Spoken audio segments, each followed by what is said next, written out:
रघुपति राघव राजा राम, पतित पावन सीताराम।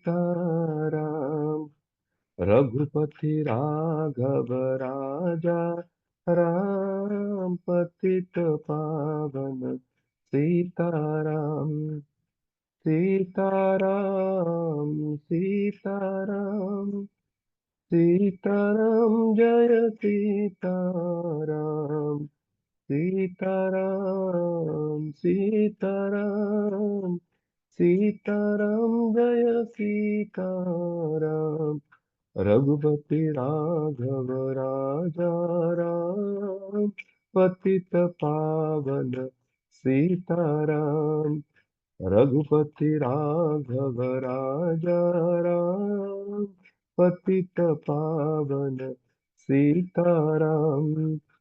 सीताराम सीताराम सीताराम, जय सीताराम। सीताराम सीताराम सीताराम, जय सीताराम। रघुपति राघव राजा राम, पतित पावन सीताराम। रघुपति राघव राजा राम, पतित पावन सीताराम। हरे कृष्ण कृष्ण कृष्ण हरे हरे, हरे राम राम राम, हरे हरे। हरे कृष्ण कृष्ण कृष्ण हरे हरे, हरे राम राम राम, हरे हरे। हरे कृष्ण कृष्ण कृष्ण हरे हरे, हरे राम राम राम, हरे हरे। हरे कृष्ण कृष्ण कृष्ण हरे हरे, हरे राम राम राम, हरे हरे। सीताराम लक्ष्मण हनुमान की जय। रामनवमी महामहोत्सव की जय। जय गौतमानंदी हरि हरि बोल।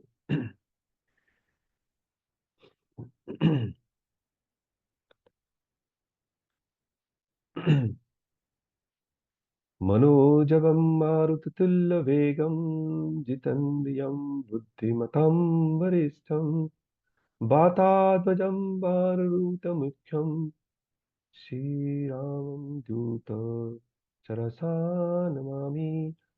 आपदमपहर्तारं, दातारं सर्वसम्पदां, लोकाभिरामं श्रीरामं भूयो भूयो नमाम्यहम्। दक्षिणे लक्ष्मणो यश्च, वामे च जनकात्मजा, पुरतो मारुतिर्यश्च, तं वन्दे रघुनन्दनम्।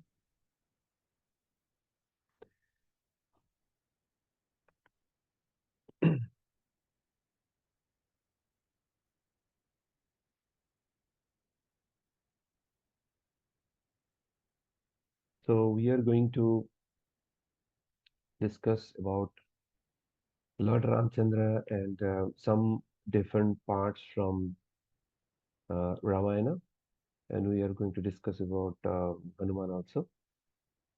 So before that, we are just going to do a little bit Mangalacharan again, and then we'll start. ॐ गरञ्जनशलाकया चक्षुरुन्मिलितं येन तस्मै श्रीगुरवे नमः। श्रीचैतन्यमनोभीष्टं स्थापितं येन भूतले स्वयं रूप कदा मह्यं ददाति स्वपदान्तिकं। वन्देऽहं श्रीगुरो श्रीयुतपदकमलं श्रीगुरून् वैष्णवांश्च श्रीरूपं साग्रजातं सहगणा रघुनाथं तं सजीवं सावधूतं सावधूतं परिजनासहितं कृष्णचैतन्यदेवं Shri Radha Krishna Padan Sahajana Lalita Shri Vishakanitam Cha He Krishna Karuna Sindhu Deenabandhu Jagatpate Gopesha Gopika Kanta Radha Kanta Namastate Tapta Kanchana Gourangi Radhe Vrindavaneshwari Vrishabhanu Sute Devi Pranamami Hari Priye Vanchakalpatarubhascha Kripa Sindhubhaiva च पतितानं पावनेभ्यो वैष्णवेभ्यो नमो नमः जय श्री कृष्ण चैतन्य प्रभु नित्यानंद श्री अद्वैत गदाधर शिवासादि गौर भक्त वृंद हरे कृष्ण कृष्ण कृष्ण हरे हरे हरे राम राम राम हरे हरे नमो विष्णुपादाय कृष्णपृष्ठाय भूतले श्रीमते भक्तिवेदान्त स्वामी नितिनमिने नमस्ते सारस्वतदेवे गौरवाणी प्रचारिणे निर्विशेष शून्यवादी पाश्चात्यदेशतारिणे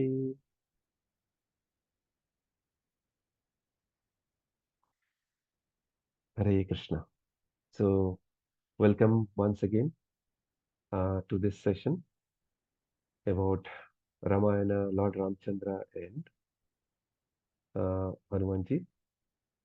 So, thank you again for joining this session.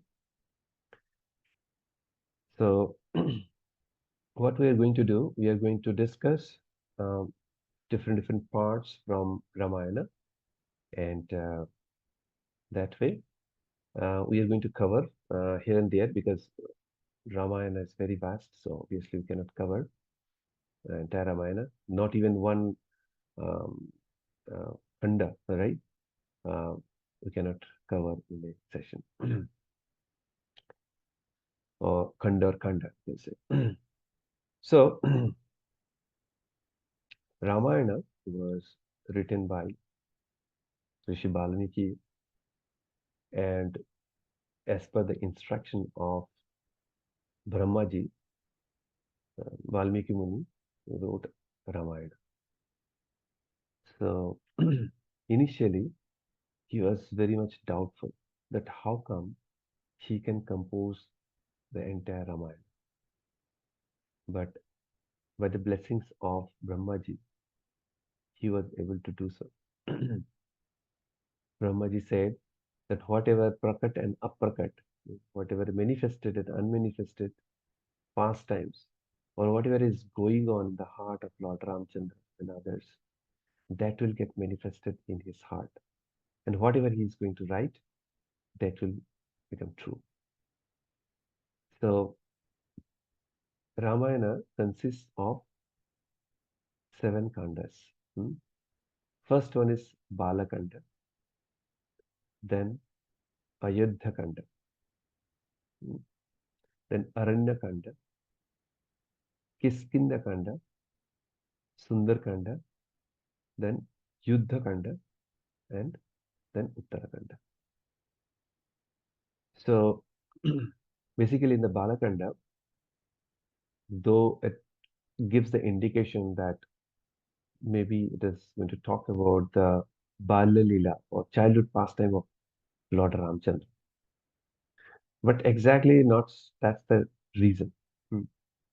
It is about Vishwamitra Muni. Hmm. Vishwamitra Muni, who is the spiritual master of Lord Ramchandra. That's a different story altogether. Vishwamitra Muni, how he progressed hmm, from just a Kshatriya king to the level of spiritual master of the Supreme Lord. The long journey and it's a beautiful story, how he faced different struggles. He got distracted. Again, he started meditating. Again, he got distracted several times, many times.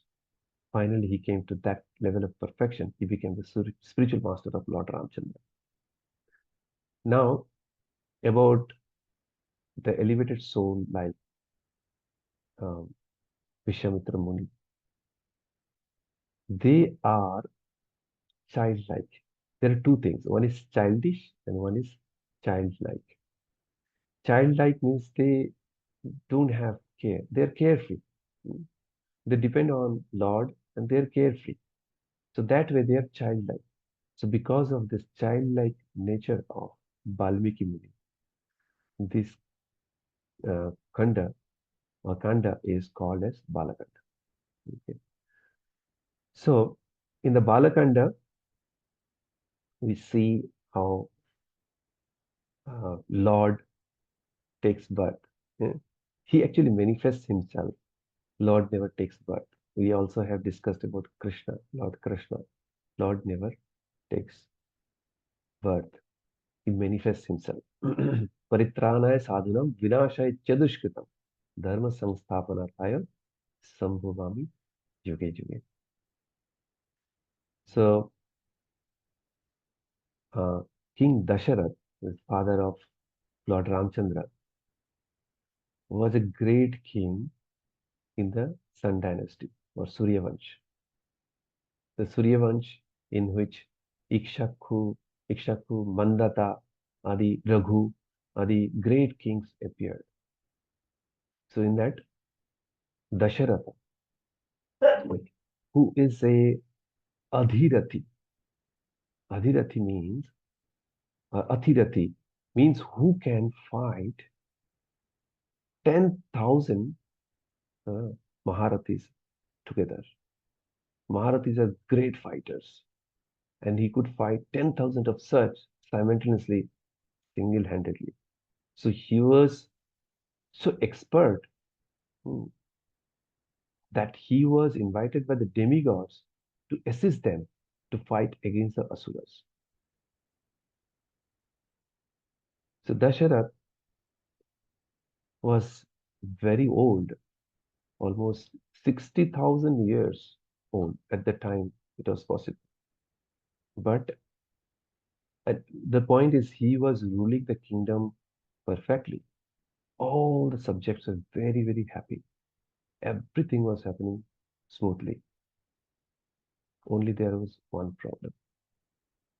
And the problem was, despite being him a great ruler coming from great dynasty, he was childless. Now he consulted the sages, and finally it was decided that he will have to perform Ashwamedha Yajna. And how this Yajna will be performed, Ashwamedha Yajna has some rules that the horse will be set free and it will go to different kingdoms. The kings either will have to fight uh, with the soldiers of Lord Ramchandra, or they'll have to uh, bow down and accept their friendship. And that way, the horse will roam around and it will collect a lot of wealth. And eventually, with that, horse sacrifice will be performed. So that is the Ashwamedha Yajna. And for that, as Vashishta Muni prescribed or suggested, that on the north bank of Sarayu River, all the arrangements should be made for this yajna. Another key condition was that Rishyasringa Muni should perform this yajna because he is very, very pure. Now, who was Rishyasringa Muni? Rishyasringa Muni was the husband of another sister of Lord Ramchandra. So many people they don't know about sister of Lord Ramchandra. Lord Ramchandra had an elder sister, and her name was Shanta. And Dasharath had a friend. His name was Ramapada, King Ramapada, and he was the king of Angadesh. Anga, Banga, as we hear, so in the Bihar area. So there is a kingdom. There, Ramapada was the king. And he had the issue that he didn't have any issue. And then, as they had friendship, so he took Shanta as Dattak Kanya, daughter, adopted daughter. So in the kingdom of Ramapada, there was another issue that there is for many years there is no rain, and when he consulted with the sages, he was suggested that if Rishyasringa comes to his kingdom, as soon as he steps in, it will start raining. Mm. But there is a problem. The problem is, how can you bring Rishyasringa in the kingdom of Anga?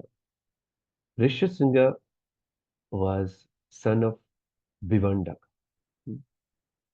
Vivandaka was grandson of Brahmaji. Mm. I think Pulastha was the father. Now, the point is, Vivandaka was very, very closely guarding Rishyasringa. He should not get any association of any woman. And that way, he was totally guarded in the forest. So things were going on smoothly. Sometime, meanwhile, mm, King Ramapada actually invited many um, prostitutes, and they were given these assignments. You go and somehow or the other bring Rishyasringa in the kingdom, in our kingdom. So there's a lot of description about how it was done. There's a big floating platform. It's like, big dimension, and on that they were dancing and all those things. Many prostitutes, and they didn't go to the ashram because that will be problematic. So they were doing this bit far away, and as Vivandaka was away, Rishyasingha, yes, he was wondering, and he just came there and saw. And whatever he was seeing, each and everything was new to him. He never saw any woman, and you know, so he was, dumbstruck. What's going on? So some of the prostitutes they went near to him and very respectfully asked, "Who are you?" All those questions, and very respectfully talked with him.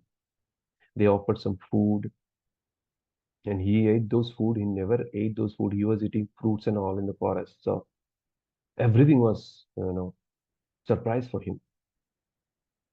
So then, uh, eventually, in another occasion, later on, another occasion, they came and Rishyasingha was tempted to go with them. Mm. Even they embraced him earlier, and Rishyasingha couldn't understand. Everything was new. So, but he somehow got attracted to go with them. So he came with them, and finally he entered into the kingdom of Anga. As soon as he entered, it started raining, and King Anga was very happy. He invited him, very affectionately. He let him sit and all. And finally, he told him, "See, I had a plan in my mind. And if I had told you about this plan earlier, you could have got very angry. But now I'm going to tell you. I'm going to disclose this plan in front of you." And everything was happening in absence of Vivanda, Rishyasringa's father. Otherwise, this could not have happened. He said, "I have a daughter, Shanta, and I want to give her in marriage to you. Please accept her." And, eventually the situation was that he had to accept. And meanwhile, when Vivandaka came back, he found that it was too late. Everything was already arranged. So anyway, that way, uh, Rishyasringa Muni became the son-in-law of Dasharatha. So now in that Ashwamedha Yajna, Rishyasringa Muni performed the Ashwamedha Yajna. There are many other sages. He was the key uh, priest.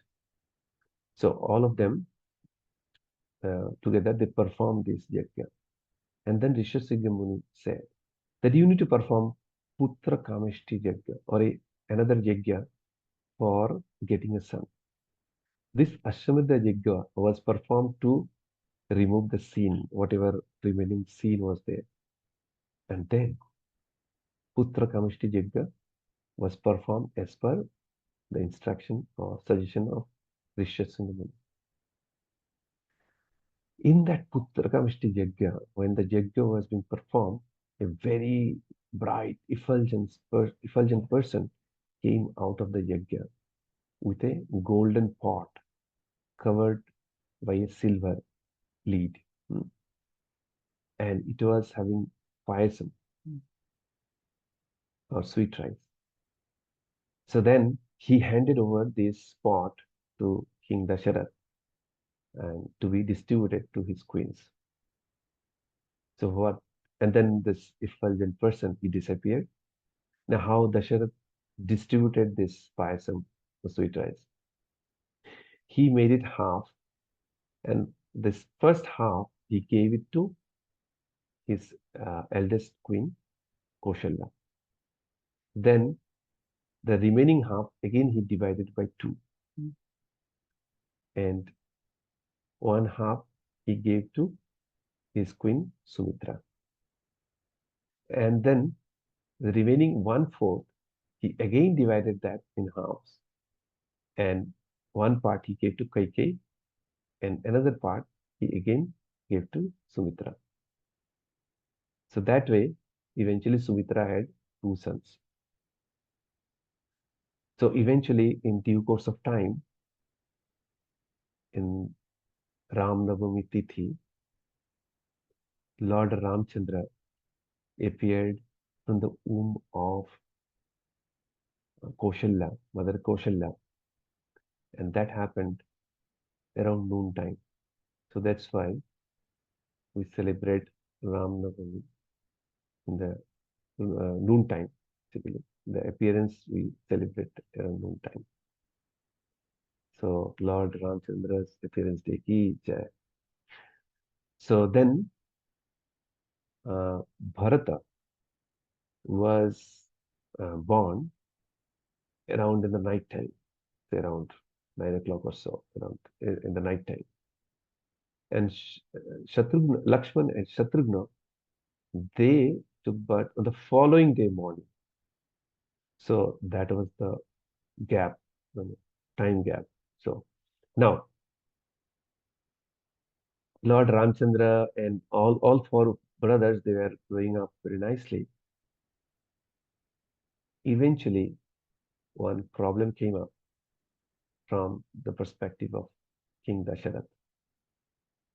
The problem was that Vishwamitra Muni came and he was very nicely received by King Dasharath.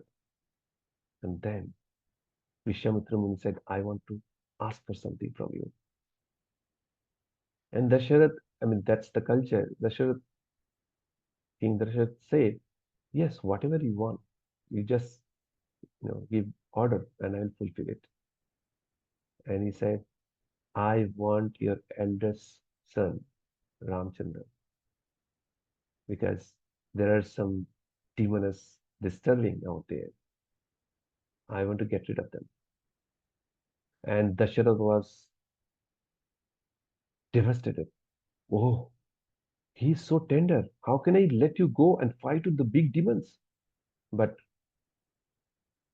he was, fixed on his determination. And eventually, Vashishta Muni was also telling Lord Dasharath that you obey by his order because he can curse you. A lot of bad things can happen. So better you obey him. Because Dasharath was giving an option. That he is expert in fighting, right? He has a big, uh, history, or he's a big profile of fighting many battles. He said, I will go with you instead of my son. But Vishwamitra Muni didn't agree.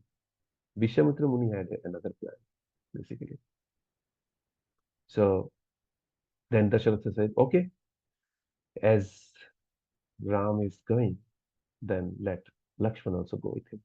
Because they always do, they have joint project, always they do things together. So joint partners, basically.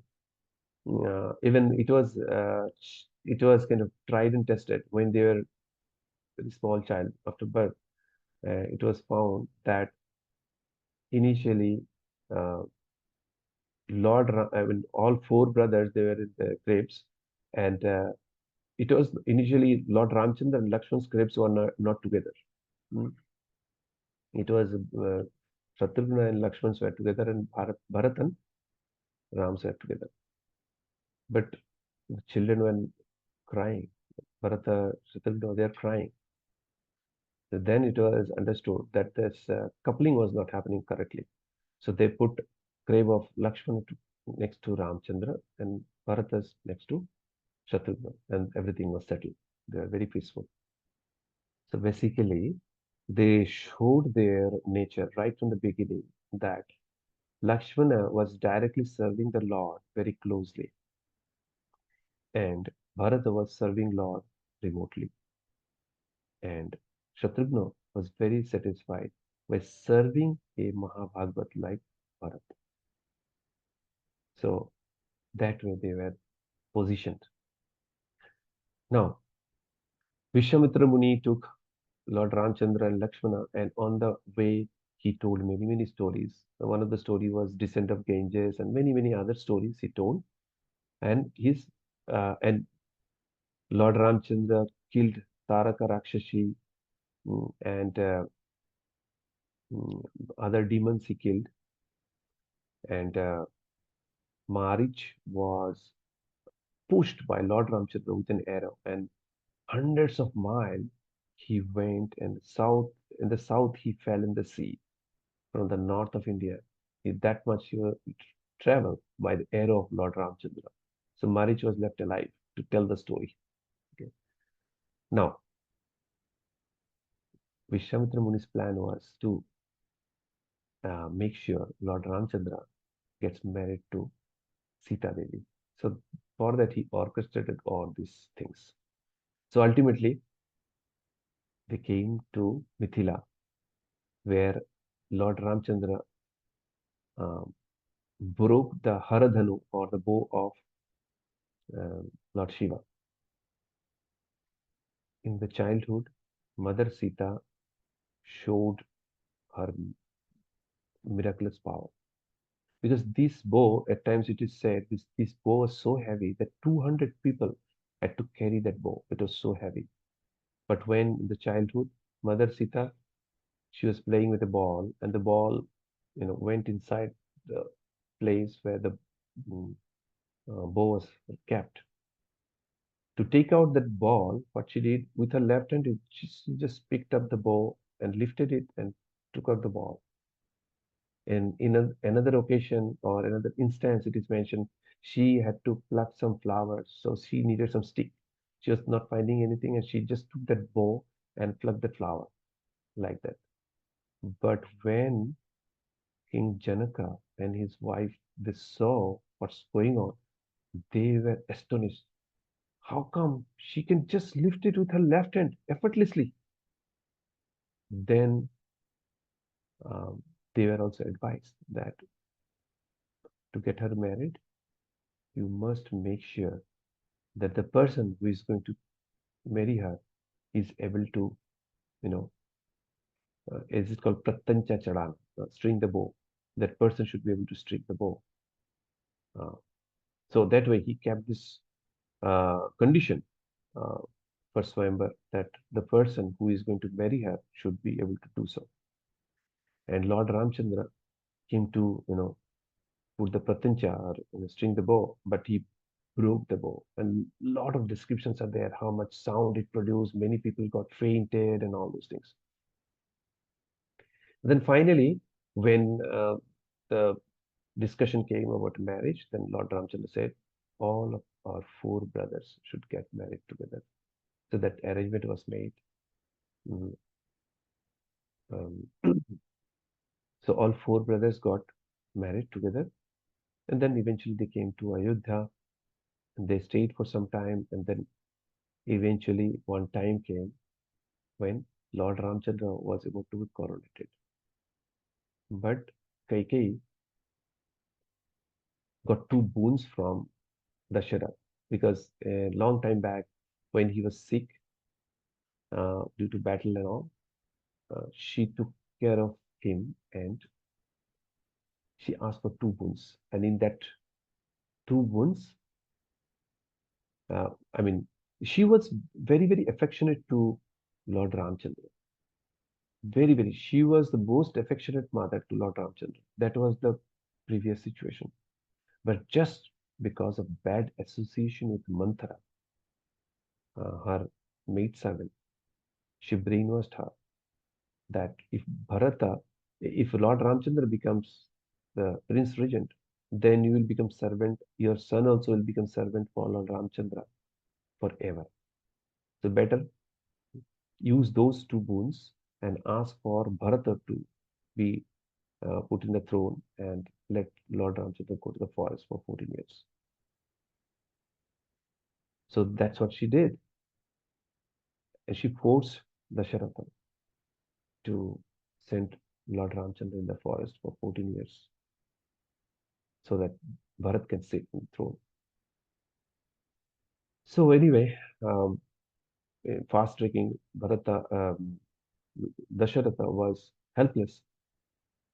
So he called Lord Ramchandra, and Lord Ramchandra heard it and he accepted it in such a way as if nothing has happened, as if something was very pleasing. It was most desirable to him, and somehow Dasharatha was telling that he wanted to go to forest. He wanted to associate with the sages. He wanted to go to the pristine environment of the forest, and eventually he wanted to fulfill the promise he has given to the demigods that he is going to kill the demon Ravan. So he's seeing his mission is getting fulfilled. So then Lakshmana and Sita Devi, they also wanted to go along with him, and there are a lot of discussions happened. Finally, um, Lord Ramchandra agreed. So Lakshmana and Sita Devi went with him. And interestingly, Mother Sumitra, hmm, she told to Lakshmana, very interesting point. She said, "O Tata, O Lakshman, my son, from now onwards, Lord Ramchandra is your father, and Mother Sita is your real mother. And this forest is real Ayodhya for you." So she was so, mature. That way, she never showed any uh, feeling of separation and distress out of it. Rather, she said, happily you go and serve them. And they were, whether Lord Ramchandra and Lakshman, they were so fixed on their words. Such was the acceptance of his mother's instruction that Lakshmana didn't sleep even once for 14 years, just so that he can serve Lord Ramchandra Sita Devi uninterruptedly for 14 years. And entire sleep of him was, uh, uh, you know, took over by his wife.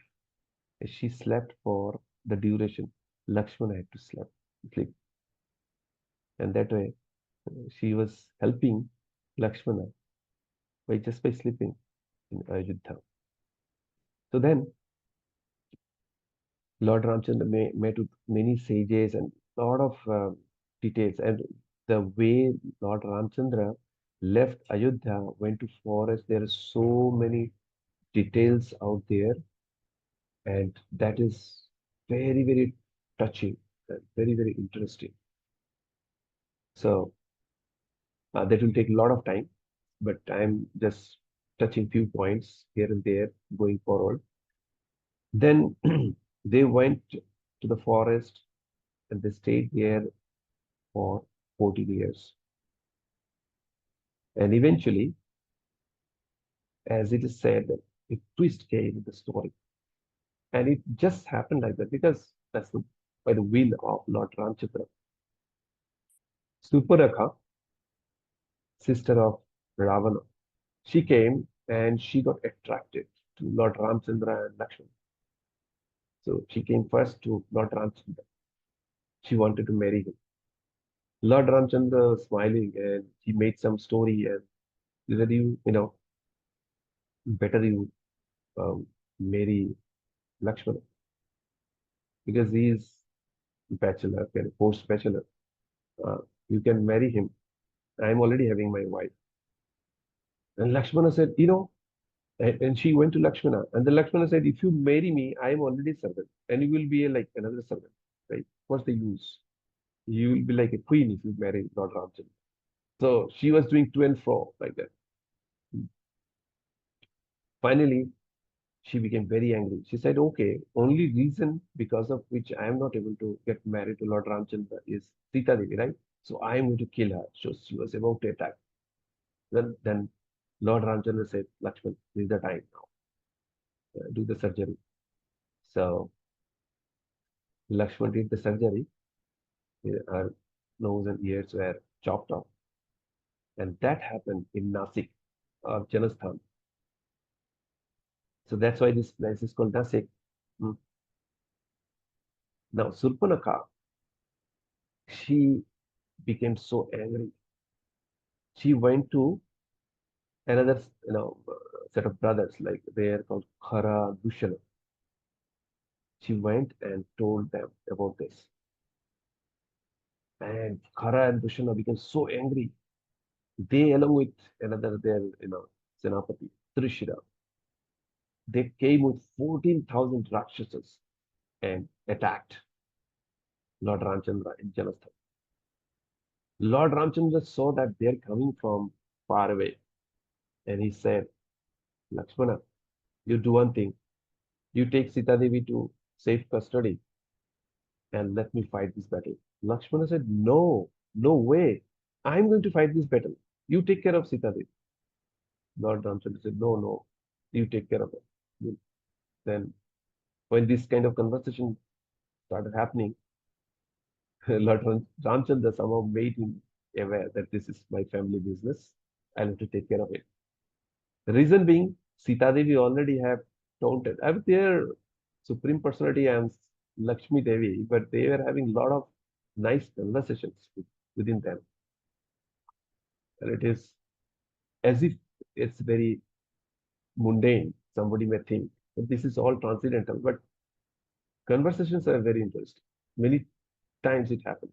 One time, Sita Devi said, what for are you carrying these bows? Are these of any use? Are you going to use those any time? And, what for are those? So now was the chance to show his valor. So that's why there's a family business. Just go inside and take care of her. Then these demons came and Lord Ramchandra, fought. Maybe around not, I mean, within an hour or so, he vanquished those 14,000 demons effortlessly. And one person only was saved, and his name was Akampana. He was uncle of Ravan. He just took in a disguise of woman. He left from there, and Lord Ramchandra, he knows everything. He just let him go because he will help to tell the story. One person he lives. Previously left Maricha. Maricha also gave a lot of advice to Ravana, but this person also gave advice to Ravana. Before that, Surpanakha already told Ravana that you should have this beautiful lady, Sita. Hmm. You should marry her. So previously, she was as good as her food. And now she was so envious towards Sita Devi. And now she's suggesting Ravana that you can marry her. She's very beautiful. So she's changing her statements. This is the politics. Actually, long back, Ravana actually, by mistake or whatever, he killed the husband of Surpanakha. And Surpanakha to bow like Shakuni did. I'll also become cause of the destruction. I'll make sure you are destroyed. Ravana is destroyed. So that's why he entangled him with Lord Ramchandra. So anyway, um, Maricha was called by Ravana that you go and do your Maricha thing. Maricha said, no way. But then he was not given a choice. He said, if you don't go and do your Maricha thing with Lord Ramchandra, then I'm going to kill you. And Maricha was so, you know, uh, from mental point of view, he was so much kind of disturbed that if anybody will say Ra, that Ra will remind him about Ravana, and he will become totally disturbed because he was another time he was attacked by Lord Ramchandra because he actually again wanted to create some disturbance. So two times he had punishment at the hand of Lord Ramchandra. So he was kind of uh, scared. But then he realized that it is better to die in the hand of Lord Ramchandra rather than dying in the hand of Ravana. Uh, I'll go to hell if I die in the hand of Ravana. I'll get delivered if I die in the hand of Lord Ramchandra.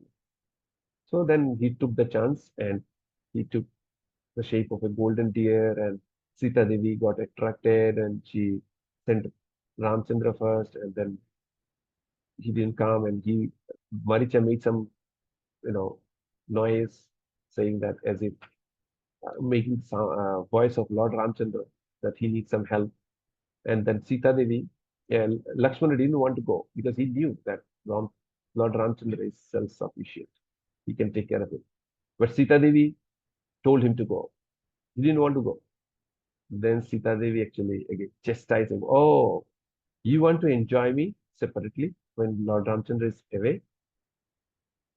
And then actually hurt him very much. So he left, just making a circle around that, cottage. That you stay within the circle. I need to go because he's forced by her harsh words. And that was another offense, actually, Acharya said. Because of that, she was abducted. And taking the opportunity of absence of Lord Ramchandra and Lakshman, Ravana came in disguise and kidnapped Sita Devi. Now, how come Ravana can touch Sita Devi, who is transcendental? So, the Acharya said, before that, she was uh, taken by Agni in his custody, and in her place, Chaya Sita or Maya Sita was manifested. And Ravana actually took Maya Sita, not the original Sita, to Lanka. And when he was carrying her, Jatayu came to resist. Jatayu was a friend of Dasharath. He was also very old, but he just was ready to sacrifice his life to protect Sita Devi. But finally, after a big fight, uh, he was defeated and fell down due to uh, his wings being cut by Ravana. And Jatayu was about to leave his body, but just waiting for Lord Ramchandra. And then finally he told Lord Ramchandra where Ravana took Sita Devi and then left his body. Then see how glorious, how fortunate he was that Lord Ramchandra could not do the final rites for his own father, Dasharath, but he himself, by his own hand, did the final rites for Jatayu. And then they moved on. Lord Ramchandra was feeling the separation of Sita Devi. Then a lot of events happened in between. And finally, they made friendship with Sugriv. Sugriv and Bali, two brothers, they were inimical towards each other. And Bali already had taken wife of Sugriva. And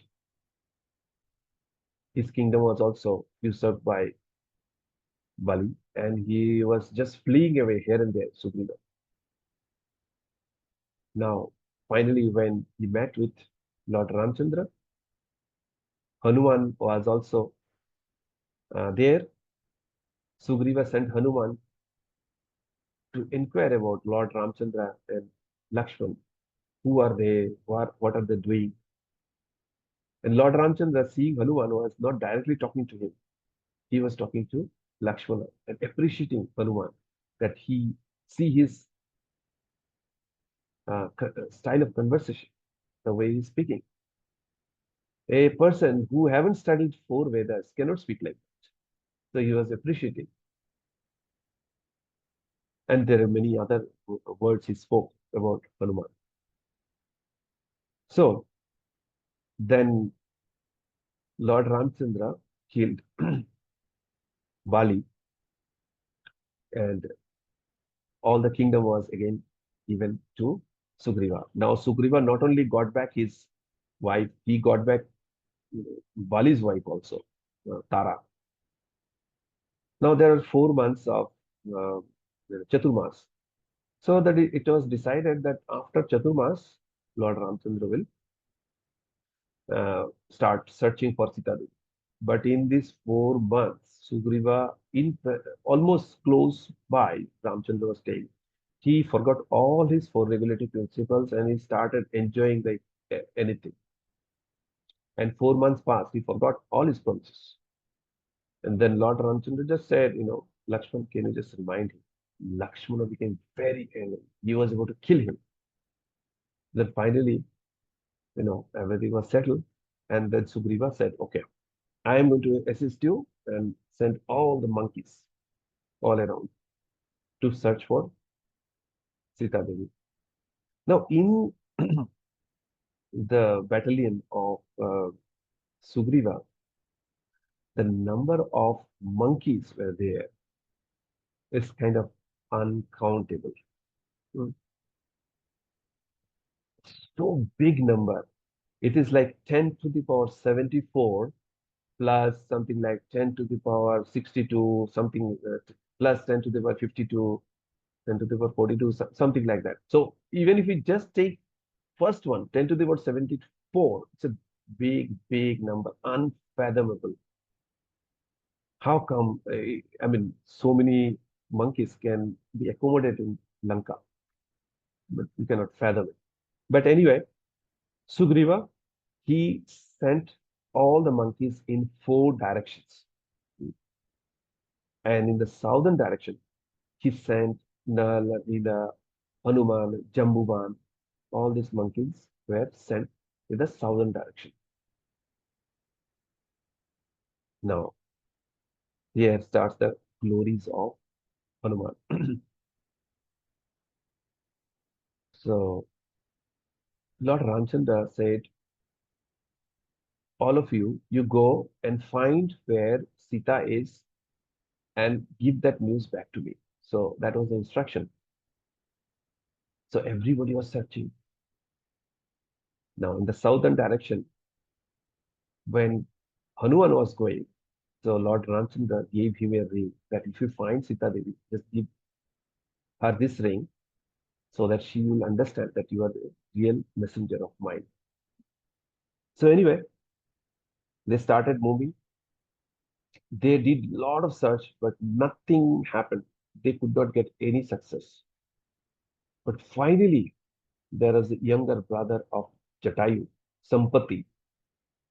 And Sampati told them that he saw Ravana taking Sita Devi in the southern direction. So finally, it was understood that somebody has to go to Lanka to find Sita Devi. So now they sat together and they were discussing who can jump how much so that they can reach Lanka. Lanka was 100 yojanas away. 100 yojana means 800 miles. Who can jump that much? So different monkeys were saying, I can jump 80 miles. Another was saying, I can jump 60 miles, 160 miles, like that. So nobody was nobody was able to match the number of 800 miles or 100 judgments. What to do? They were very, very upset. So finally, they asked Jambavan. So that You can do so, right? Jambavan said, he was produced by mm, yearning of Lord Brahma long back. And many, many pastimes of Lord, uh, in which Jambuvan was also part of that. He saw Lord Vamandev. He was right in the beginning of creation, uh, and he was during Samundra Manthan also, churning of ocean.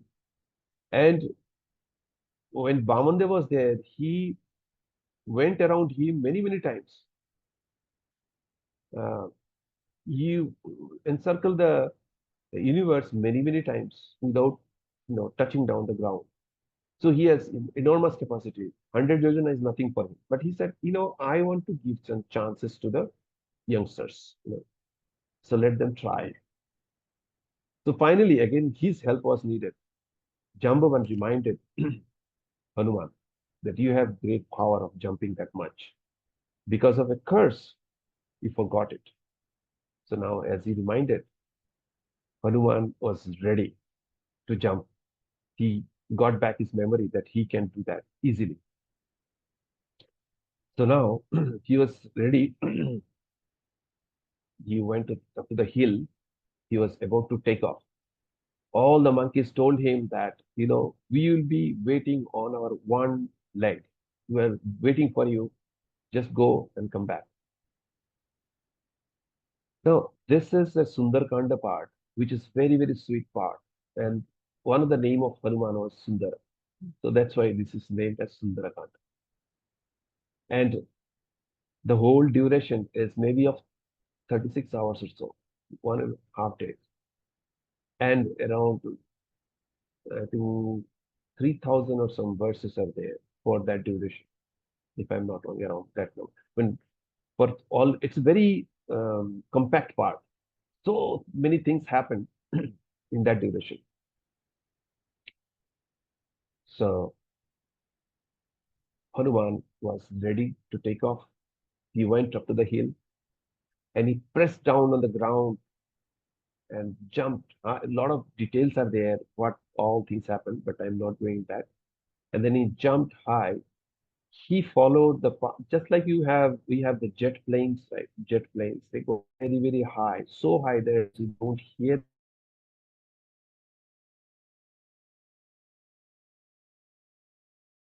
His body is so big, it can produce a lot of sound as he will cut through the air. But he was going very, very high. The path, which is followed by the charanas. Charanas means that is very, very high altitude. And he's not making his own path. He's following the path which is already prescribed by other great elevated persons.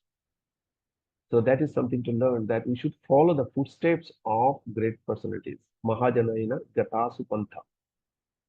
So then, as Hanuman was jumping, flying through the sky at great speed, many, many obstacles came. Many, many obstacles came on the way. If we try to progress in our devotional path also, we come across many such obstacles.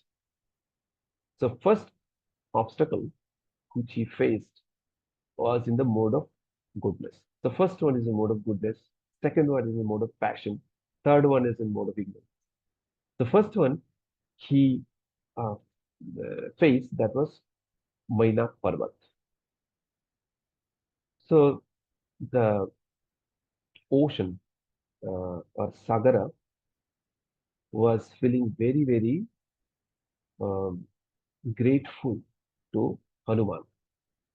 And how this gratitude passed on? This gratitude passed on because there was a great king in the Sun dynasty. His name was Sagara. And because of his endeavors and all, his sons actually dug the earth. So many, many oceans were created. So because of that, Sagara was feeling very, very grateful to Hanuman, who is serving Lord Ramchandra, who is coming in that dynasty. So he was feeling very, very grateful. Then another entity was feeling very grateful, and that was Mainak Parvat. So Mainak Parvat was feeling grateful because there are mountains before which could fly. Okay, I'm not lying. That's there in the scripture. And it's not like small, small flights, big, big ones. Mount Meru, like that. It's much bigger than Himalaya. So you can understand. Jumbo jets are like um, smaller than even ants compared to those. Big, big, and they could fly and land anywhere. So you can understand so much of disturbance will create when they land, where they land. So that was going on. So Indra became very, very angry and he started cutting the wings of those mountains with his Bajra. So where to take shelter? So finally, Mainak mountain took shelter in the ocean. Uh, he was spared. So Mainak mountain was feeling very, very, uh, and how it was, he was given shelter by Vayu, uh, Pavandev. And because of that, Pavan Sutta, Hanuman, he was very feeling very grateful to Hanuman. So now they wanted to serve Hanuman. So just Sagara nudged Mainak Mountain. Just, can you do something? Just let him take a rest on you. So then Mainak Mountain, as Hanuman was flying, invited Hanuman. Can you just take some rest on me? You are, you must be very tired. Hanuman was very pleased, but he is in a big mission now. He was going like an arrow shoot from the bow of Lord Ramchandra, and he is going to Lanka, which is taken care of by Ravana. So he is in a big mission. He just cannot stop. But at the same time, he has to accept the invitation, which was done in good faith. So that can also happen to us. At times, we may be invited by somebody where we cannot just accept, we cannot just go to that invitation, but at the same time, we have to accept it. So that's what he did. He said, okay, I accept your invitation. And that way he just touched the mountain. But he said, I cannot take a rest now because I am in a big mission. I have to accomplish this. I have to complete this mission and come back. So then he left from there and he moved on. Next obstacle he faced was in mode of passion. And there was a demoness, Surasa. She obstructed his path. And she said, I got boon from Brahmaji that anything coming on my way has to enter in my mouth. Hanuman said, I am in a big mission now, very, very important mission. Let me go. And while I come back, if you want, I can enter into your mouth. She said, she was very adamant. No way. You just cannot escape. So, okay, but if I enter in your mouth, you're just going to close your mouth and I'll end up becoming your food. She said, yeah, I mean, he got it, anyway. So then Hanuman, started making him bigger and bigger. And she also started making her mouth bigger. So that competition is going on. Who can make it bigger? And then finally, it was very, very big, unfathomable in yojanas, in miles. That big she made her mouth. And then Hanuman, what he did, he made himself very small immediately and entered into her mouth and came out of the mouth. By the time she closed her mouth, he was already out. And he said, I kept your promise. I went inside your mouth. Now let me go. So she was very pleased. Actually, she was sent by the demigods to test Hanuman. She was very pleased and she let him go. So that way, how he tackled mode of passion. In mode of passion, he just becoming very humble. He actually tackled mode of passion. So there are many people who may come across who are very, very arrogant and all. and how he handled them, just becoming very, very humble in front of them. And then he moved on. And next one, the demoness Simhika, she was a obstacle in the mode of ignorance. She had the power that anything flying out there, she can just touch the shadow of that flying object, and touching the shadow, she can stop that flying object. So Hanuman was flying. He all of a sudden he saw, oh, he's stuck. What happened? I cannot move forward. So Chinhiya is doing this shadow business. So what to do? And then he told, okay, let me go. Chinhiya said, no, I cannot let you go. So a lot of discussions happened. When Hanuman saw that she is not going to let him go, she opened her mouth, and Hanuman entered with force in her mouth and came out of her belly. So the point is, when you need to tackle the mode of ignorance, there is no other way. You need to just crush mode of ignorance. There is no other way. Mm. So that kind of um, habits or something which we may have due to mode of ignorance, we have to just stop it. You just cannot just handle it, you know, in a different way. So anyway, now all these three obstructions are gone. Hanuman moved forward. He went, he landed in Lanka, and he made himself very small monkey. And he was kind of in a hiding way. He wanted to enter into Lanka. But there is another problem. The problem was there is a demoness, Lankini. Lankini saw Hanuman and she stopped him. He said, who are you? Where are you going? He said, I'm Hanuman. I want to enter into Lanka. So no, I'm not going to let you go. Now Hanuman is a, dilemma. She's a lady and we'll have to tackle her, what to do. So he just slapped her with his left hand, and she was like, what's going on? Who's this monkey so powerful? Smashed me like anything. So she could remember one prediction was given that one monkey will come and he will slap you, and then you'll understand that the end of Ravana is coming. So she said, okay, I'll let you go and I'll give this news to Ravana. So then she let him go.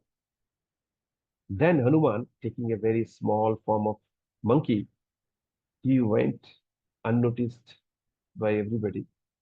And now he is into his business. He was searching for Sita Devi.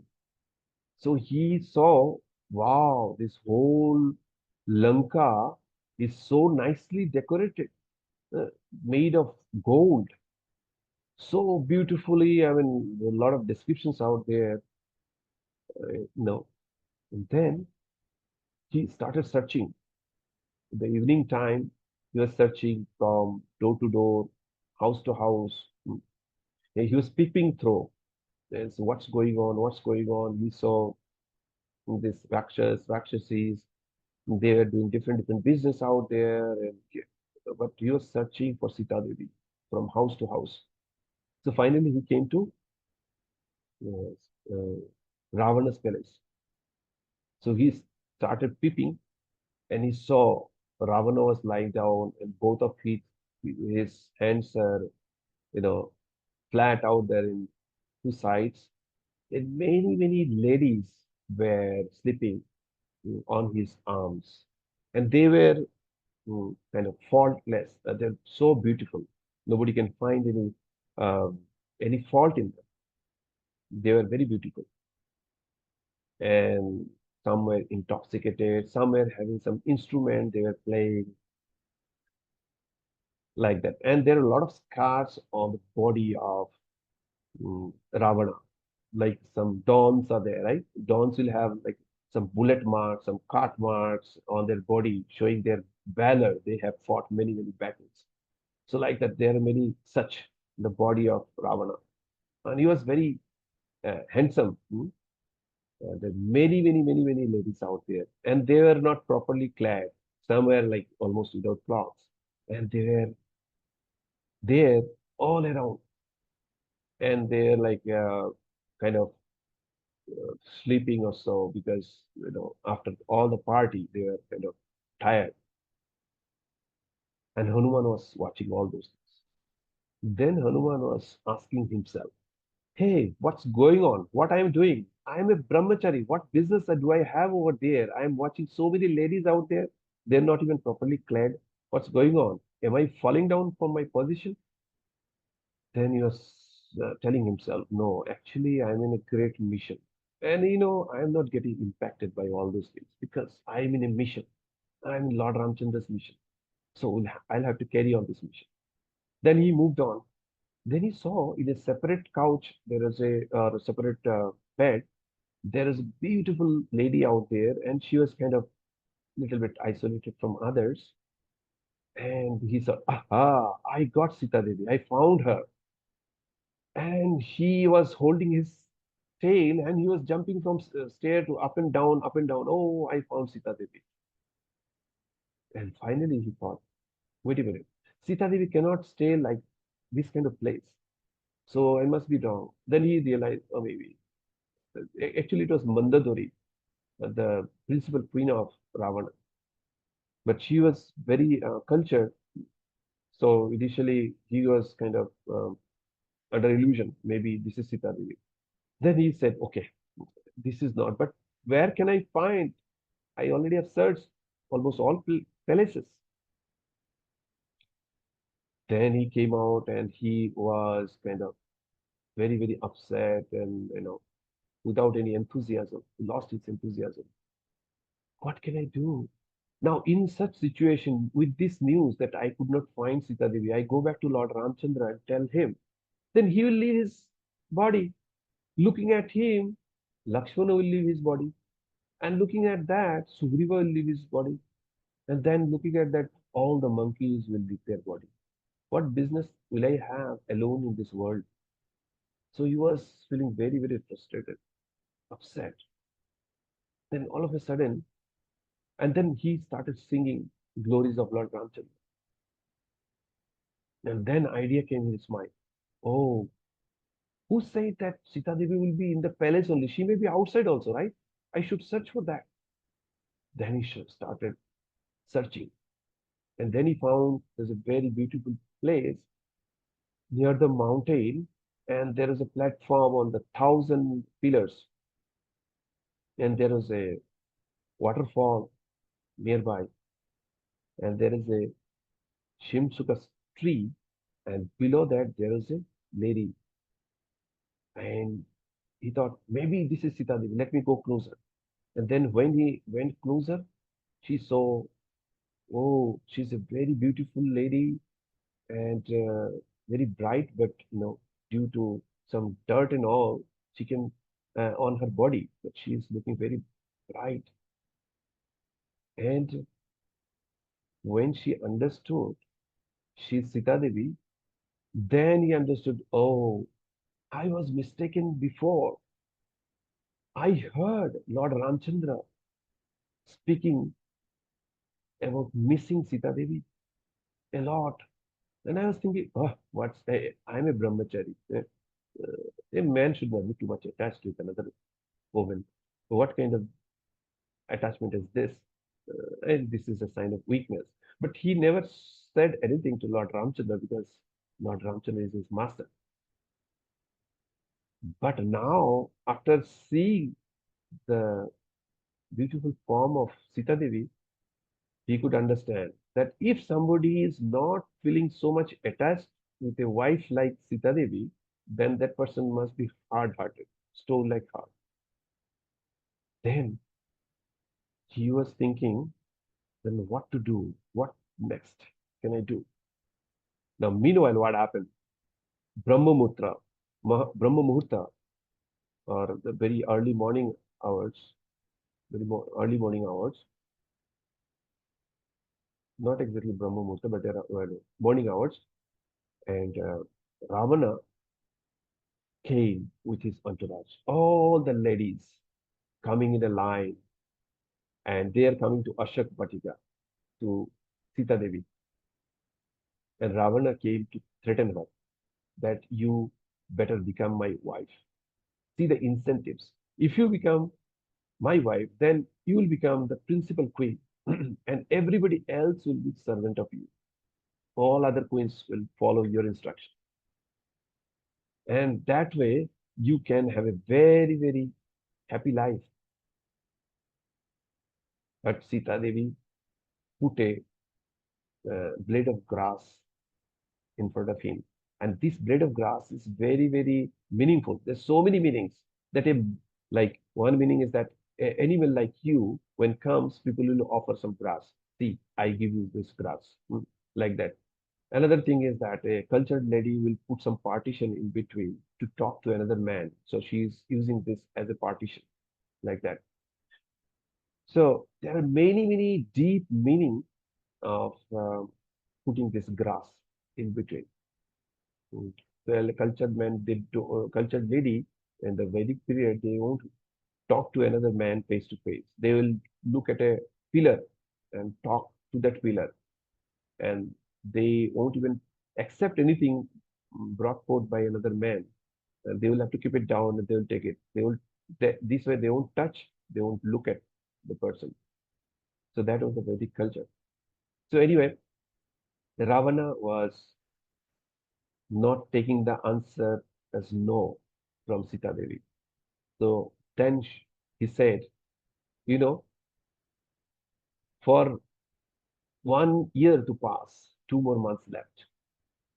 And in 2 more months, if you don't agree to me, then I will eat you in breakfast. I'll cut you and eat you in breakfast. So then Ravana actually, uh, and there was one of Rakshasi. She, however, you say it's by her poor intelligence or whatever it is, she ended up cracking a joke, and that actually um, kind of resolved the situation. She said, "Oh, Sita Devi, you are so foolish person. You are not accepting this proposal.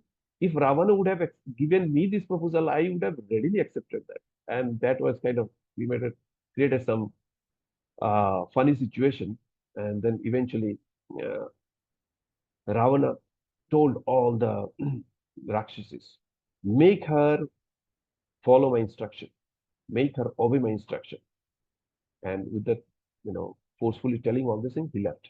And then Rakshasas actually started torturing Sita Devi mentally, you know. And these Rakshasas have different kinds of bodies. It's very difficult to imagine. One may have had one ear, uh, one of a full face, and only one beautiful, I mean, not beautiful, eye in between, decorated by one eye in the whole face, uh, like that. I mean, many, many descriptions are given. You can imagine none of them one may feel comfortable in front of because of their appearance. And then that is accompanied by their hard speech and and attacks on Sita Devi, saying that, oh, see her chicks, it will be very delicious to eat. I am going for it.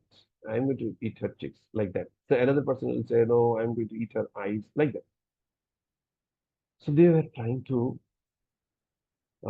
create a situation very difficult for her. So then eventually, when they left, and Sita Devi was crying and crying, and she was in a situation about to hang herself, to do suicide.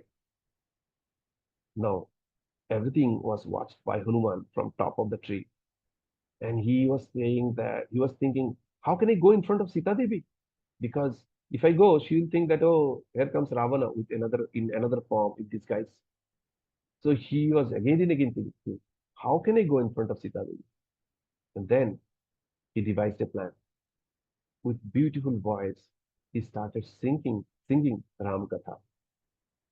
All the glories of Lord Ramchandra, he started singing. And Sita Devi was so pleased to hear that. Who is singing like that? And then Hanuman got down and gave his introduction. He said, I am a messenger of Lord Ramchandra. So she was not, you know, uh, she wanted some proof out there. So then Hanuman showed the ring of Lord Ramchandra, and she was very happy.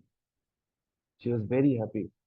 And then Hanuman also suggested that, can I take you from here? Sita Devi said, no, you cannot. Because, first of all, you are another man. I cannot touch another man. Also, if you carry me and people will attack, this Rakshasas will attack, and you'll be busy fighting. I may fall from your back and I fall in the ocean. So all these reasons she was giving, these are not like primary reason. But primary reason was that she wanted to glorify Lord Ramchandra. That Lord Ramchandra will come to Lanka, show his valor, win the battle, kill Ravana, and take her away.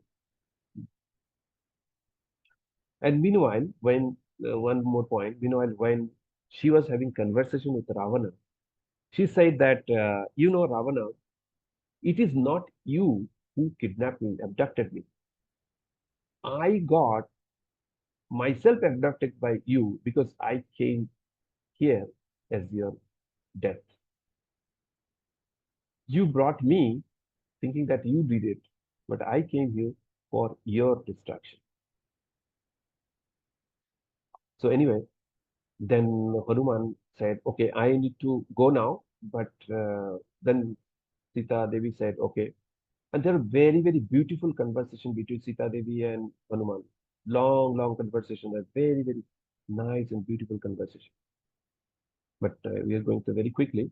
So then Sita Devi gave a chudamani, one ornament from her head, and gave to Hanuman so that he can produce this to Lord Ramchandra when he will be back.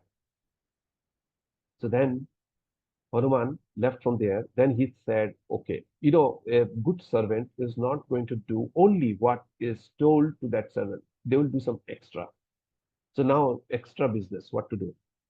So he thought that, okay, I want to meet Ravana. How to do so?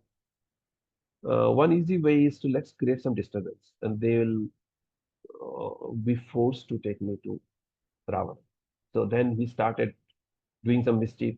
He started breaking the trees and all of those things, destroying the garden. And then all the Rakshas and all that came running, attacked him, and they smashed them and killed them. Then the news went to Ravana. Then Ravana started sending armies and generals and all. Almost 80,000 armies and all. He killed. Generals were killed. Sons of Ravana were killed. Then eventually, Indrajit was sent. And Indrajit then bound by his pash. And Hanuman actually allowed him to by pass because bind him by pass because he wanted to go inside and see Ravana. So then finally he was produced in front of Ravana. And Ravana mm, asked, who are you? He said, Dasoham Koshalandriyasya Ramasya Klishtam. I am the servant of Lord Ramchandra. Who is there? Koshalandriya. And Ravana, when heard everything, the details of what kind of destruction he has done, he said, okay, mm, let's kill this messenger. Then Vibhishana stepped in. He said, no, he's a messenger. You cannot kill him. This is illegal. So then, then it was decided, oh, the tails are very dear to the monkeys. Let us set fire on the tail. So they put a lot of cloth and all, then they set fire on the tail of Hanuman.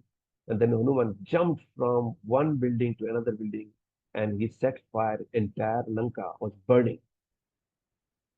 And then finally, all of a sudden, he thought, oh, I have set fire everywhere. What will happen to Sita Devi? What if that garden is also getting burnt? Then he went quickly, and then he saw that Sita Devi was well protected and no fire was there. So the teaching is that at times, we want to do something in a rush and we may forget the repercussions of that, you know. So we need to be aware of that, attentive about that also. What are the repercussions of our action? And then finally, he flew back to Lord Ramchandra and gave that news. And Lord Ramchandra was so elated, so happy to hear the news of Sita Devi. And he said, I am totally indebted to you. And in this forest, I wanted to give you something, but I don't have anything in this forest. So, what gift can I give except my embrace? And that's what was most desired by Hanuman. Lord Ramchandra gave an embrace to him. And then Hanuman disclosed everything, detailed his conversation, and he gave this Chudamani jewel to Lord Ramchandra. And Lord Ramchandra was so happy to hear about that.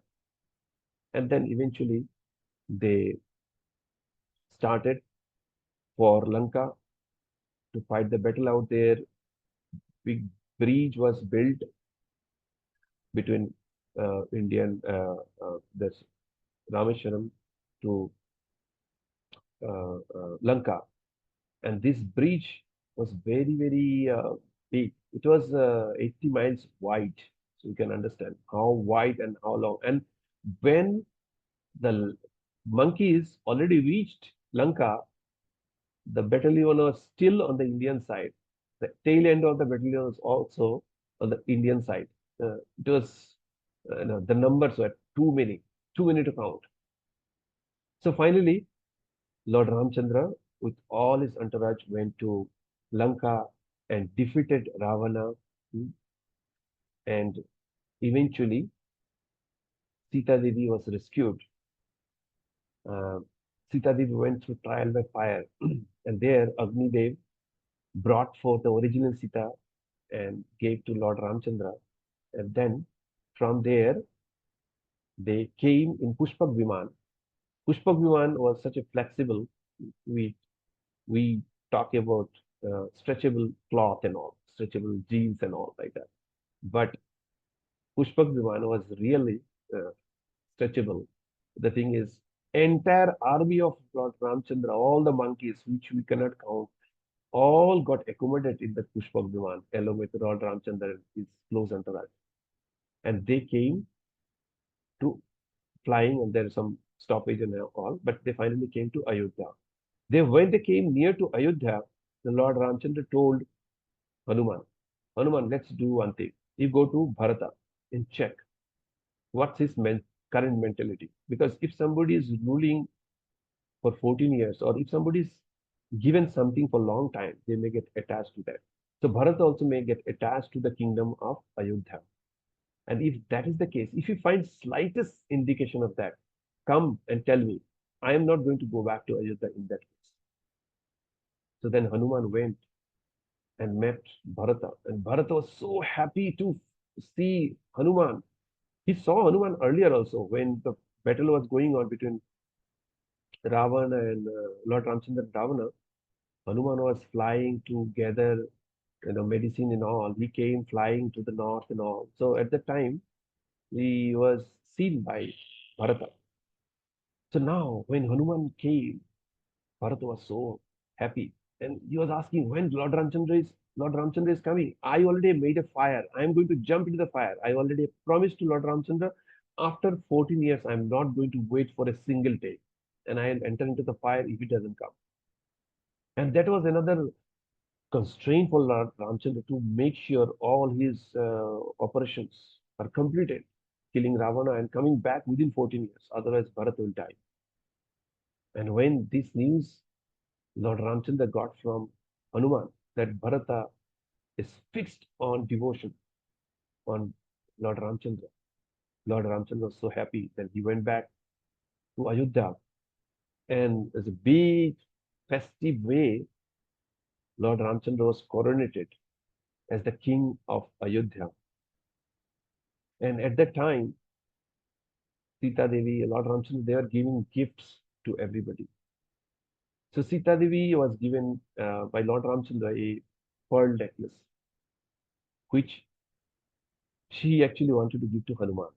There are some, exchanges between Lord Ramchandra and Sita Devi, uh, indicating through eyes she wanted approval for Lord Ramchandra to give this gift to Hanuman. So Hanuman was given this gift, but as soon as Hanuman got that, he started tearing that, scratching with his nails all the pearls and all. And Lakshman said, Hanuman, what are you doing? Hanuman said, you know, I am seeing whether Lord Ramchandra's name is there in each of the pearls, but I'm not finding those. It's useless. Where Lord Ramchandra's name is not there, that thing is useless. I don't use it. Lakshmana said, oh, really? But there is no name of Lord Ramchandra written in your body. Then your body is also useless. Said, no. Then he scratched his chest and he showed Lord Ramchandra's name, Lord Ramsita, within him. In his every bone and all, everywhere, Lord Ramchandra's name was written. So that was his devotion to Lord Ramchandra. So he served Lord Ramchandra. He was always ready on his one leg, like a king carrot, to serve each and every instruction of Lord Ramchandra. He just cannot stop serving Lord Ramchandra. One time he was not given any service by Sita Devi, and everybody they discussed within themselves that we are not going to give any service to Hanuman. Let us see what he does.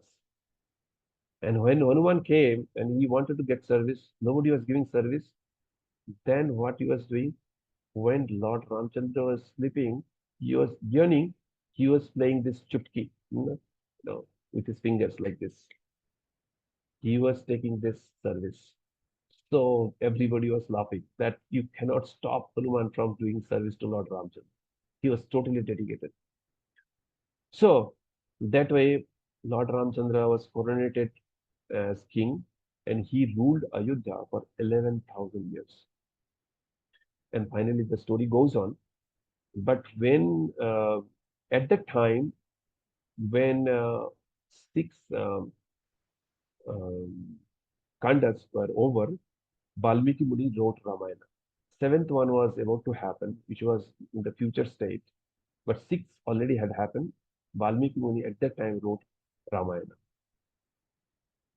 So Ramayana is very, very auspicious composition of Valmiki Muni, which will keep on showing us the path of uh, right conduct.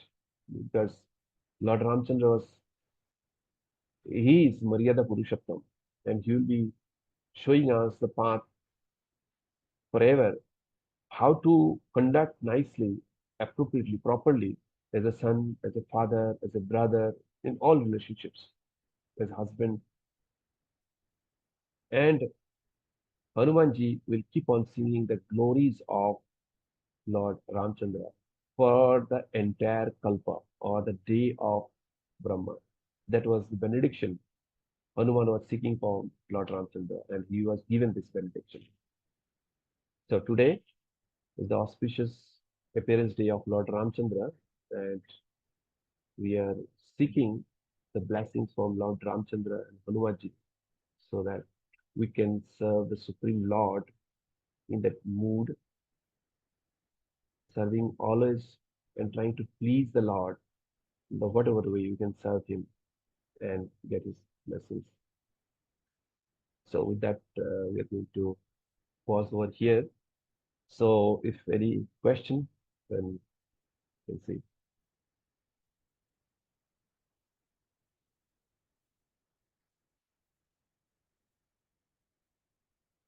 Okay. Um, One more thing. Uh, just a second. Give me a second.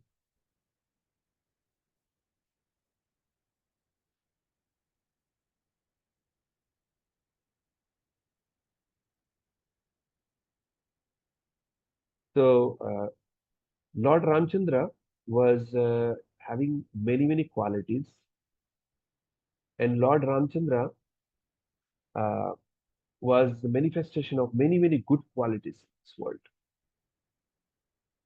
And one of the quality is that he's speaking, because speaking quality is such important that with that we can make enemies and we can make friends. And Lord Ramchandra had these qualities. So we'll quickly talk about that because recently I heard, so I thought like sharing those. He was six qualities or six attributes were discussed. One quality was Purabhashi. Purabhashi means he will take the initiative to talk with a person instead of waiting for no, let that person come and talk to me. So, like if we are in the lift or elevator somewhere, we are having some unknown people. We may have some opportunity to talk and all.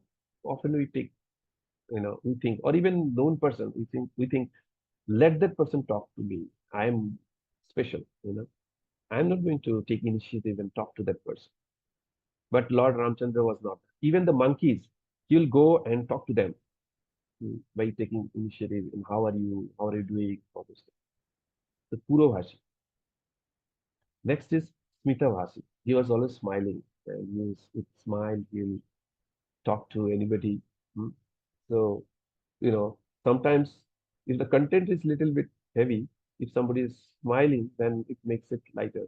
So if we don't have, all of us, we don't, some of us, we may have, all of us, we may not have that skill, but that is very nice skill to smile and talk. Hmm. Then, um, Satyavasi. Lord Ramchandra always used to speak truth. Without truth, you'll never speak. So, as in the Raghuvansha, the culture is prana jaye or vachana na jaye. So, they will always uphold the truth. That is, when we are talking about significant true statement or something. But even for the smallest truth, smallest insignificant thing also, if he has given some word, he will fulfill it. Or always he will speak the truth. Satyavachan. So, Satyavashi.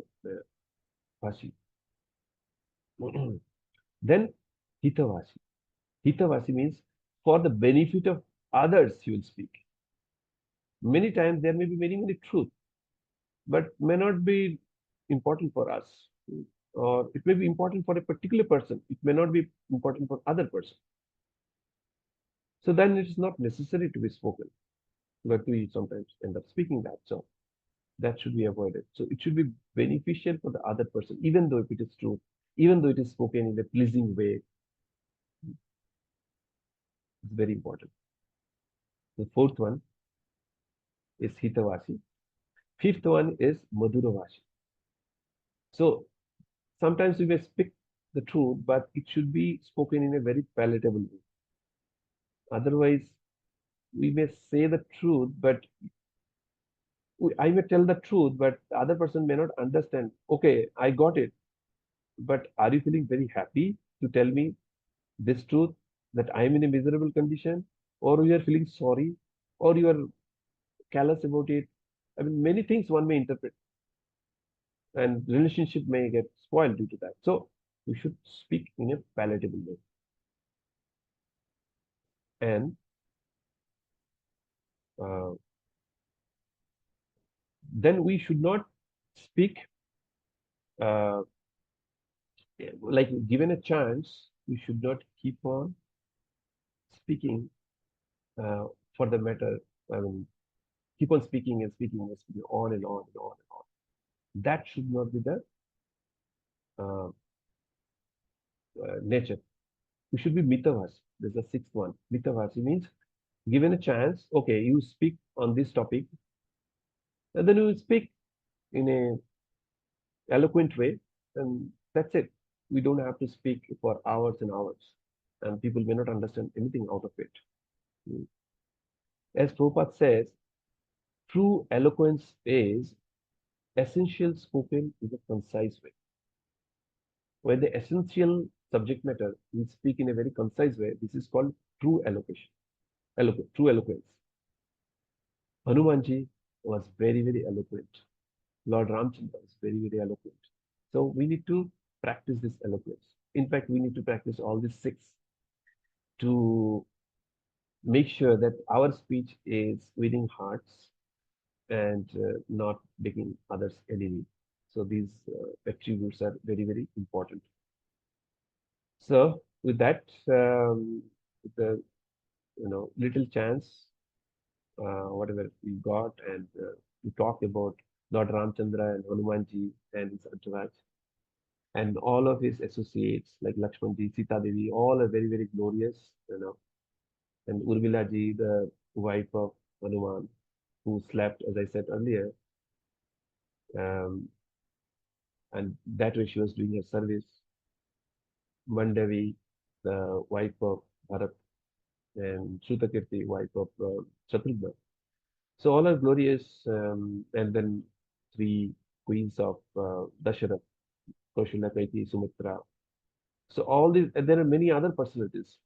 They're very, very glorious, and one can keep on speaking about them, their glories, and what we can learn from them. But we just touched upon very, very few things about the main storyline and some parts of it.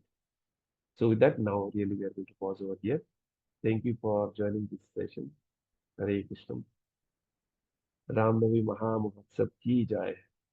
जय सिया राम हनुमान की जय. Uh, so, any other question?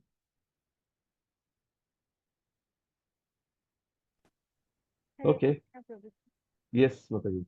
Yes, I just wanted to say that it is very beautiful katha you have shared the entire Raman, and I felt very absorbed. And when you shared about Hanuman, like the pearl necklace, and then he just tore apart his chest and showed that part was so intense and so like I had literally chills.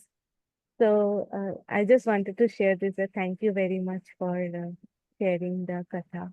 It was very, very beautiful and I relished very much. Thank you. Yeah. Thank you, Mataji. Thank you for sharing. This Ram Katha and Krishna Katha is always very, very relatable. And all those who are closely serving, like Hanumanji and all, their pastimes are very, very relatable. Every bit one can relation. We can learn a lot from them. And we can pray for their mercy. But very, very important. They are very, very sweet and touching. The way acharyas understood and they explain, it's a very, very details, and we have very, very small particle of that that we may understand and explain. So, but that even that is very relatable. So that's all glories to them. That's what we are relishing. Anything else you want to share? And Puja Mataji, any question from your side or any thing you want to share?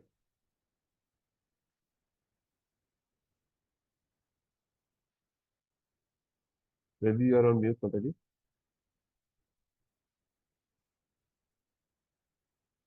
Okay.